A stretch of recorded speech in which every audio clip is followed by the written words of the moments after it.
تیسری صدی ہجری میں امام احمد بن حنبل جنہوں نے حدیث شریف کی اہم ترین کتاب مسند احمد مرتب فرمائی، اور آج پوری مسلم امت اس سے فائدہ اٹھا رہی ہے۔ ہارون رشید کا بیٹا معتصم باللہ نے آپ سے مناظرہ کیا اور خلق قرآن پر، یعنی قرآن مخلوق، اس موضوع پر اس نے شکست کھائی۔ پھر اس نے جلاد کو حکم دیا کہ امام احمد بن حنبل کو کوڑے مارو۔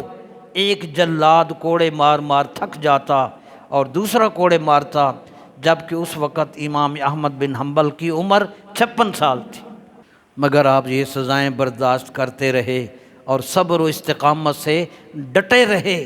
میں نے تذکرۃ المحدثین میں پڑھا، ایک عالم دین نے سرکار کو خواب میں دیکھا، عرض کی یا رسول اللہ احمد بن حنبل کا کیا مقام ہے؟ فرمایا موسیٰ علیہ السلام آ رہے ہیں، تمہیں وہ بتائیں گے۔